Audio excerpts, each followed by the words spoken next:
Good morning. As you heard from our host this morning, this is the continuation of our theme for the month of the power of awareness. And we've been practicing with awareness as an instrument to become mindful about whatever it is we're doing. And we've been practicing on the affirmations like the one you just read with Hanya. We've been reading this month all of the affirmations from the previous months as well to practice being present for what we're doing. Because it is possible to do something without being present for it. So I invite you to unfurl into the moment. It takes a little moment, right, to unfurl and be present.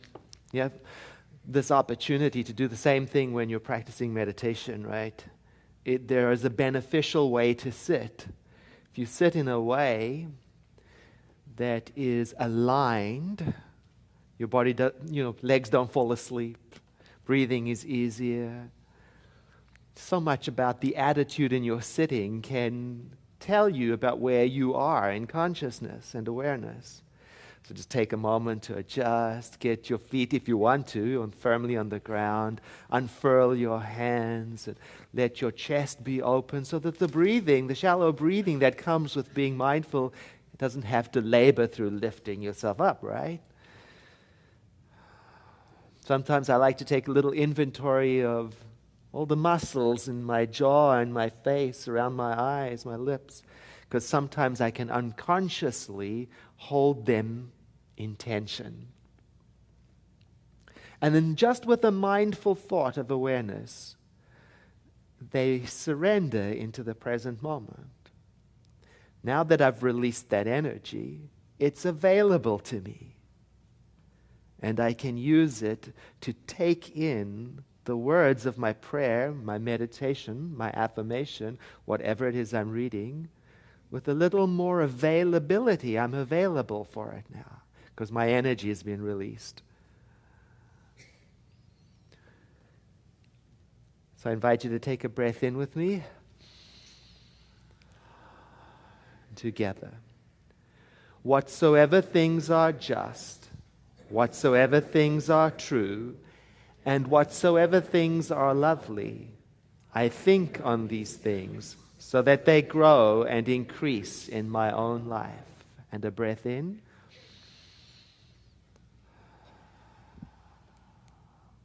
Together. The real me, the inward I, is an inseparable part of the whole.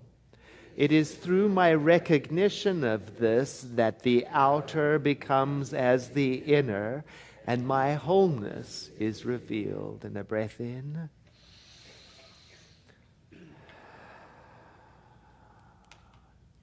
Together. I consciously take my place as the creator of my own world. I am the guardian of my own fate. I cooperate with Spirit in letting the ideas of wholeness flow through me with joyful expectancy. And a breath in. Together. I am conscious of the spirit of joy within me. I contemplate its eternal being within me, and I grow in likeness of its beautiful expression. A breath in. Together.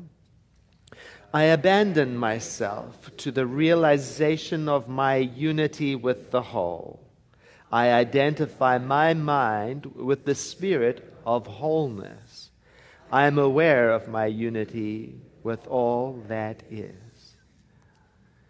And that doesn't take a tremendous amount of time. And with such a short investment in mindfulness and breathing and reading, we can accomplish quite a shift in awareness and attitude. This month we've been talking about just that, using the book by Neville, The Power of Awareness, and we've been jumping around to various chapters, and in so doing, getting quite a solid idea of what he's teaching is about awareness and how he uses certain words in a refreshing new way. For example, we started off with the word assumption, which he uses in a special way. He means by assumption the mental action of taking on the identity of the person you want to be.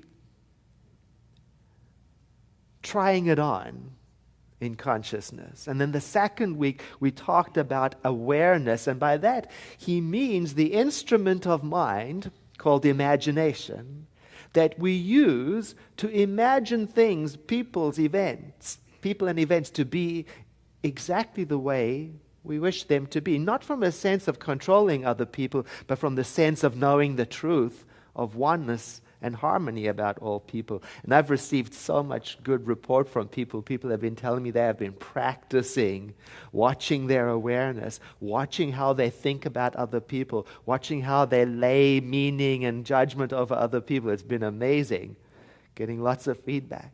And this week we're carrying on with another A word, assumption, awareness, and today acceptance. And in the short chapter, plus the one that follows directly afterwards in this book about acceptance, he talks about the role of acceptance as being the taking of the effortless way. The effortless way of moving from your present state, whatever that is, to the state you desire to be in. So not the way of stress, not the way of force, not the way of intending, not the way of getting there, not the way of struggling, but no, acceptance is a different flavor, the effortless way. And he speaks about it quite articulately by saying, in moving from your present state to the state desired, you must use the minimum amount of energy and take the shortest possible time. Now, when I read that, I don't know about you, but I thought to myself, oh, sometimes when I'm stuck in a state, have you ever been stuck in a state? You've been stuck in a state? Yeah? State of denial, state of jealousy, state of resentment, state of irritation. I'm trying to think of polite words, right? Have you ever been stuck in a state like that? Well, when I am stuck in a state like that, this is how it works. I think to myself that if I just hang out in that state for just a little bit longer, then things will get better. This is how I use my imagination and my power of assumption. I assume that if I just stay in the state long enough, then someone out there will come around and then things will get better once they realize. And then I will be able to relocate to the state I prefer. And this is the point in which you look at me and you say, and how's that working for you? Right? This is a funny thing. Because sometimes I'm a slow learner. So he says, in the shortest possible time. In other words, that means don't stew in it, in that state that you're in. Don't take your time in it. Go to whatever is your spiritual practice as quickly as possible. But don't you know spiritual practice is the first thing to go out of the window when you're stewing in a state. People come to see me sometimes and, breaking up a relationship, sudden unexpected change in career or health or some sort of crisis. And don't you know, I always ask them the same thing. How's your spiritual practice? And don't you know, it's the first thing that they tell me went right out the window. So I'm remembering when things go bump in the night, don't postpone. Or when I'm stuck in a state, don't postpone. Why? Well, because maybe the longer I postpone and the longer I dig my roots into the state, then the greater the energy necessary for me to move on to the next state. At least it seems like that. Because to me it seems that when I'm stuck is when I'm staying in it, and that's when nothing's moving. And he says also, use the minimum amount of energy.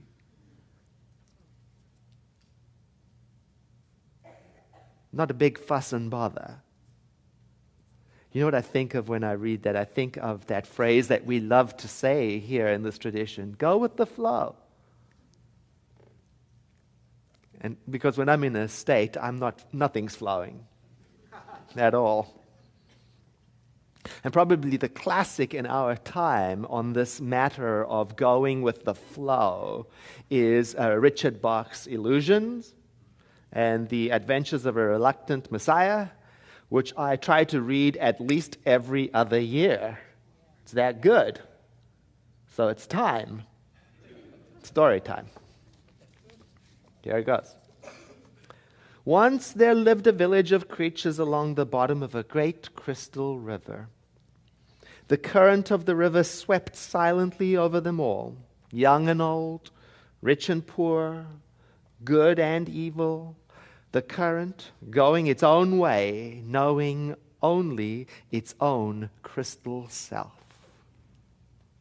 Each creature in its own manner clung tightly to the twigs and rocks at the bottom of the river, for clinging was their way of life, and resisting the current was what each had learned from birth.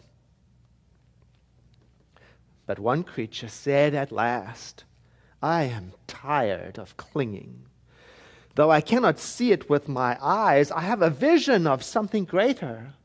I trust that the current knows where it's going. I shall let go, and let it take me where it will, for clinging I shall surely die of boredom.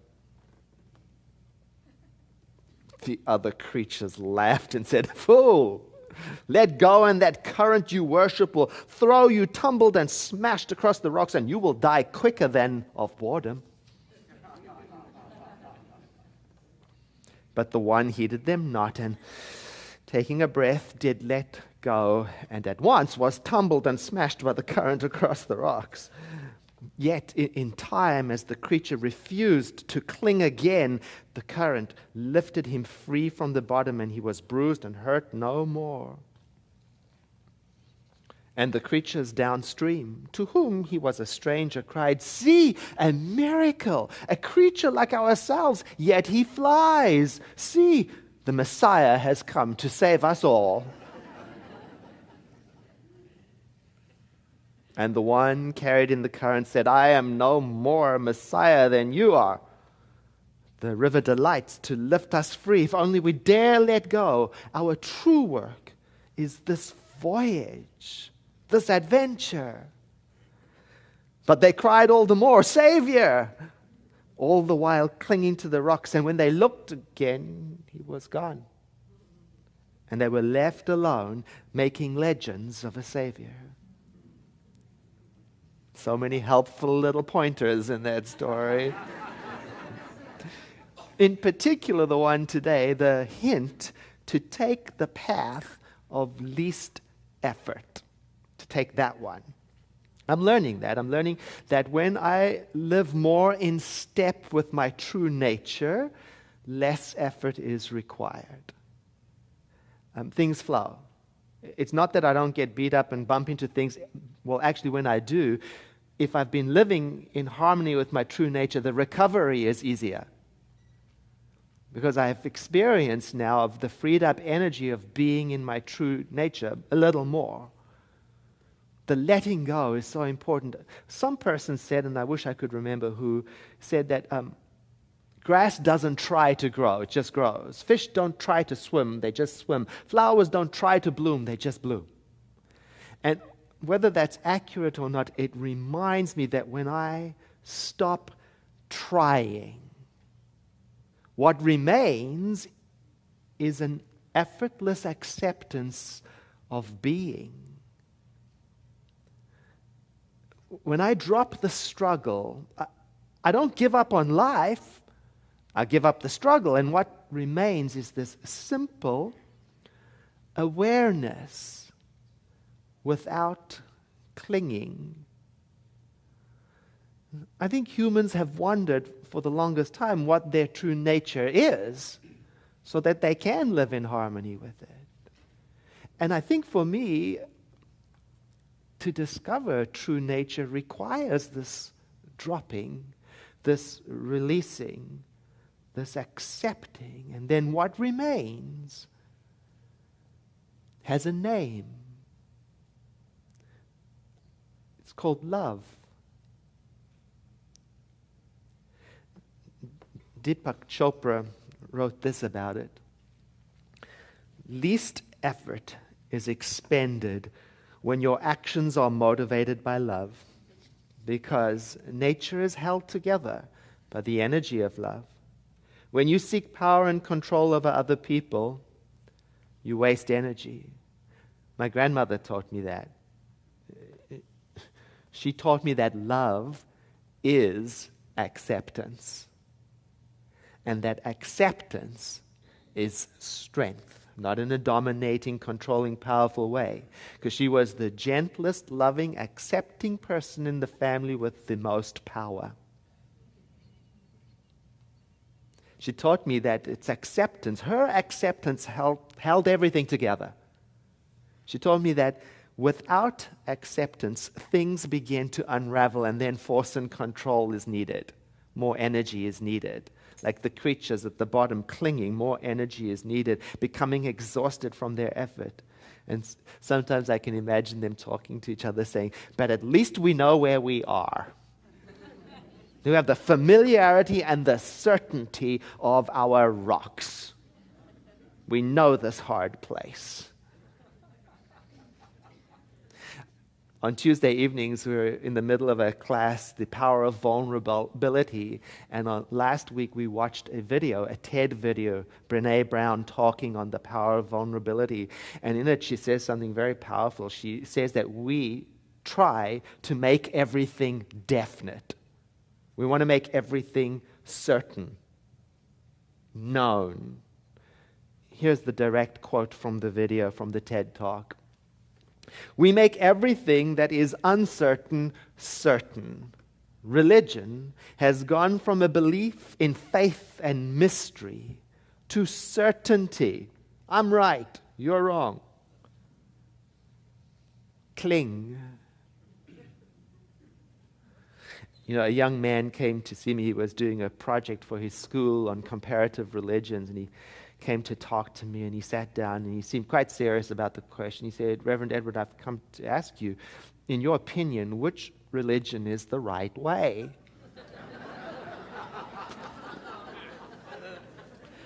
So I wanted to be very mindful about my response, and so I said, well, I have made many friends in many faith traditions, different faith traditions, and I enjoy very much speaking to them about their conviction and their faith, and it seems to me that each one is very certain that their faith is the correct way, and they seem very, very committed to their sacred texts and believe in them very much, and I think it's caused me to be inclined to believe that they are all correct and that theirs is the right way for them. I felt quite satisfied with my answer. But the young man just shook his head and he said, but Reverend Edward, people are not like that. He said, and it's so hard trying to explain to the other people in my class what it is that I believe. And I thought about that because I'd been preparing for this, and I said to him, well, perhaps you want to try this. Stop trying. Let go. Because doesn't it take a tremendous amount of energy? And he said, yes. I said, imagine if all that energy was freed up for you to find your own right way. I said, imagine how delightful it would be for you to know with certainty that you don't know which is the right way. I could just see his eye looking at me like this, thinking a new thought. In the art of dreaming, most of our energy goes into upholding our importance. If we were capable of losing some of that importance, two extraordinary things would happen to us. One, we would free our energy from trying to maintain the illusory idea of our grandeur. And two, we would provide ourselves with enough energy to catch a glimpse of the actual grandeur of the universe. And I think one of the ways we can drop that sense of self-importance is to practice accepting people, events around us as they happen. And I think we can become more skillful in accepting the grandeur of the self of God within us when we practice accepting the people around us, the events around us. And what is the grandeur of the universe all about? Well, what we're reading about this month is that it has to do with this state of awareness, this presence of love within us that is looking out through our own experience, witnessing, to become aware of that and to live in harmony with it. And why is that also very, very important? Well, the author at the end of these two beautiful chapters, he explains it, and he says something so powerful that I'm going to try to paraphrase it for you. It's really the crux of the whole matter. He says, because creation is already finished. And that means what you seek already exists. You don't get to make it. He says, the thing is that it's excluded from your view because you and I can only see the contents of our own consciousness. And that reminds me that it's our practices, like our spiritual mind treatment, for example. That's our affirmative prayer. It's our practices. The function of them is to call back the excluded view and to restore the full vision of the already existing grandeur of the universe. And he wraps it up with saying these powerful words. He says, it is not the world, but your assumptions that change. And awareness or consciousness is what brings the invisible into sight.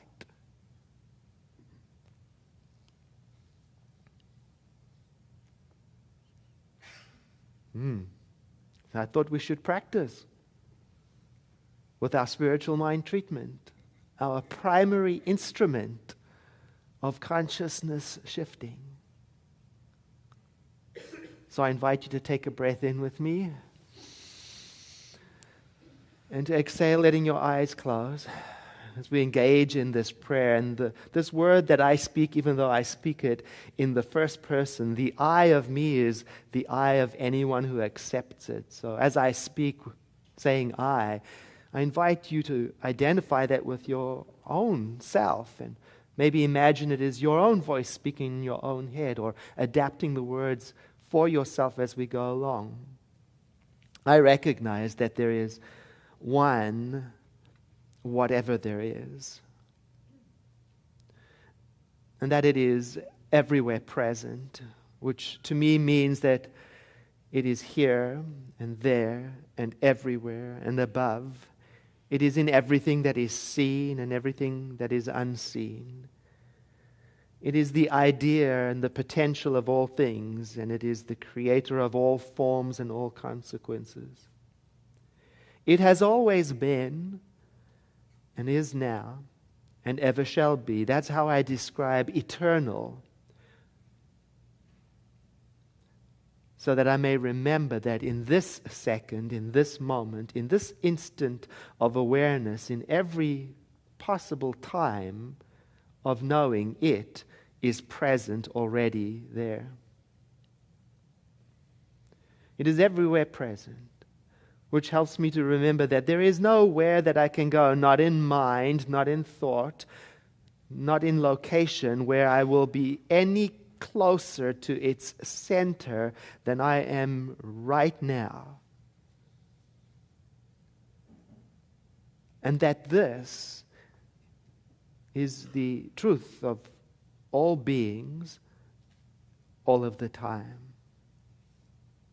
That we move and breathe and exist and think and create and commune and partake participate and understand within that which I call the mind of the Eternal One. And so it is that I realize that this very moment of prayer, this thought I'm thinking, these ideas that are flowing through consciousness, they flow through the exact place in the universe that is called the heart of God. And that fills me with such awe and reverence, such acceptance and freedom,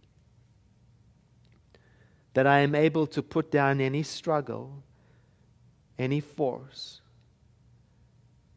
and I allow the walls, the boundaries, the parameter of my own consciousness to fall down. It is as if an enlarging in thought is taking place. And I feel that right now. And I know that there is so much more available in this amazing universe than what I have heretofore perceived. And so I let myself feel the revivifying of my own understanding, the lifting up of my own consciousness, the opening up of my own experience to take in more of the grandeur of what already is present right here in this room, in this moment, the grandeur of the all that is.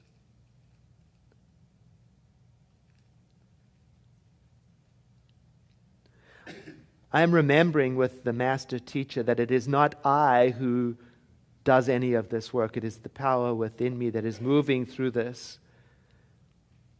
That it is my willingness to harmonize with what is already true that opens me up. That with the least amount of effort, I am already established in a larger idea of my own self.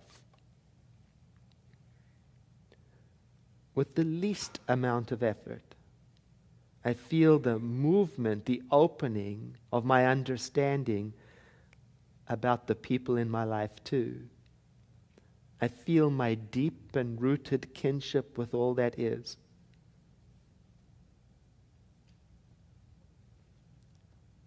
And it is as if I am witnessing the love of the ages, the love of the universe, the Eternal One, looking through me at this magnificent moment of experience.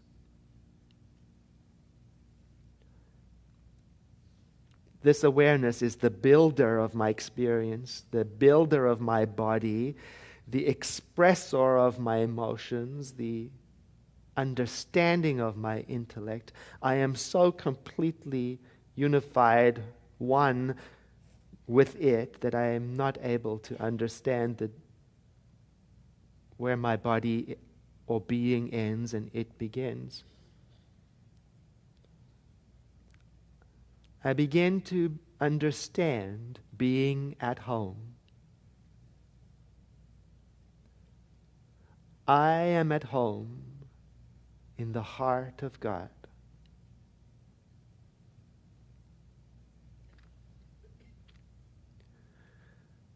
And in this awareness, a naturally easy feeling of gratitude emerges in me, like a celebration, like a surprise party, like remembering something forgotten, a feeling of gratitude that really cannot be hitched to any outcome. It is a feeling of gratitude that was already present, like my true nature. And this feeling of gratitude, I realize, is what fuels me. I don't generate it. It's already present. I don't have to feel it. It is already feeling through me. I am turning in my prayer to it, to drink it in.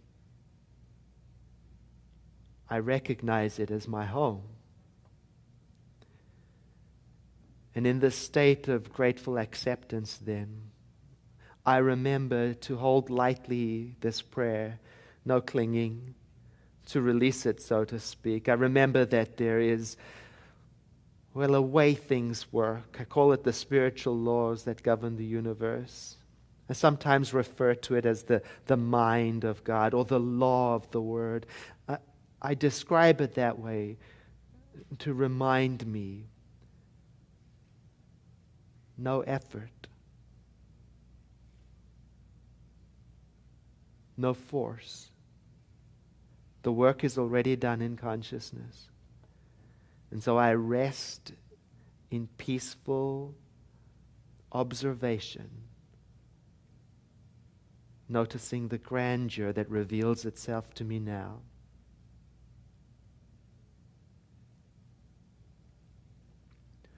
So I invite you to breathe in and to exhale into a moment of silent contemplation.